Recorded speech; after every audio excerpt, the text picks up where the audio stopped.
ጤና ይስጥልን ወደ ሰዓቱ የስፖርት ዜናዎችን አልፋለን። ከዜናዎቹ ጋር ነዋይ ይመረኝ። በአራተኛ ሳምንት የኢትዮጵያ ፕሪሚየር ሊግ ቀጣይ ጨዋታዎች ደደቢት ወደ መሪነት የመጣበትን ድል ሲያስመዘግብ ኢትዮጵያ ቡና በአመቱ የመጀመሪያ ድል ማሳካት ችሏል።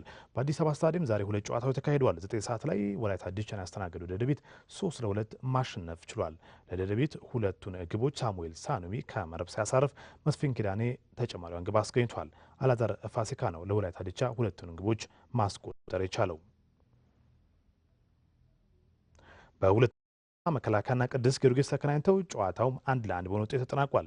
ለቅዱስ ጊዮርጊስ ሳላሃዲን በርጌቾ ኳስና መረብንም ሲያገናኝ መሐመድ ናስር መከላከያ አቻ የሆነባትን ግብ ከመረብ ማሳረፍ ችሏል። ጎንደር ላይ 9 ሰዓት ላይ የተካሄደው የዳሽን ቢራና ኢትዮጵያ ቡና ጨዋታ በኢትዮጵያ ቡና 2-1 አሸናፊነት ተጠናቋል። ቢኒያም አሰፋ ለኢትዮጵያ ቡና ሁለቱንም ግቦች ከመረብ አሳርፏል። የተሻገዛው ለዳሽን ቢራ ብቸኛዋን ግብ ያስቆጠረው ተጫዋች ነው። በኢትዮጵያ ቡና በኩል ሮቤል ግርማ ተከላካዩ እንዲሁም ደግሞ ግብ ጠባቂ ሙሴ ገብረ ኪዳን በቀይ ካርድ መውጣታቸውን ከስፍራው ያገኘነው መረጃ ያመለክታል። ፕሮፌሽናሉ ብስክሌተኛ ጽጋቡ ገብረ ማርያም ለጣሊያኑ ታዋቂ ክለብ ላምፕሬ ሜሪዳ ፈረመ። ጽጋቡ የቱር ዴ ፍራንስ ህልሜን ለማሳካት ተቃርቤያለሁ ብሏል። ዮናስ ተሾመ ተጨማሪ ዘገባ አለው። ፕሮፌሽናሉ ብስክሌተኛ ጽጋቡ ገብረ ማርያም በዓለም ቁጥር 1 በሆነው የብስክሌት ውድድር ቱር ደ ፍራንስ ለመወዳደር ከጫፍ ደርሷል።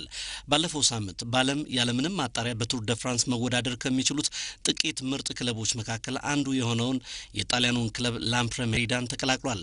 ጽጋቡ በኢትዮጵያ በተደጋጋሚ ሻምፒዮን ሆኗል። የ2013 የታይዋን ቱር አሸናፊም ነው።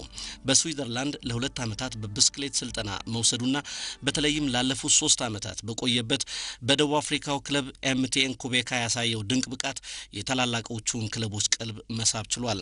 አዲሱ የጣሊያኑ ክለብ ላምፕሬ ሜሪዳን ቴክኒካል ማኔጅመንት በድህረ ገጹ ይፋ እንዳደረገው ጽጋቡ ገብረ ማርያም አቀበትን የመውጣት ብቃቱ ልዩ ነው።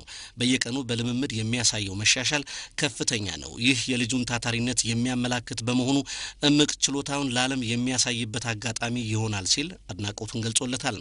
ከአዲሱ ክለቡ ጋር ፊርማውን ያኖረው የ24 ዓመቱ ወጣት ጽጋቡ በአመት ከሚያገኛቸው ጥቅማ ጥቅሞች ውጭ 40,000 ዩሮ ይከፈለዋል።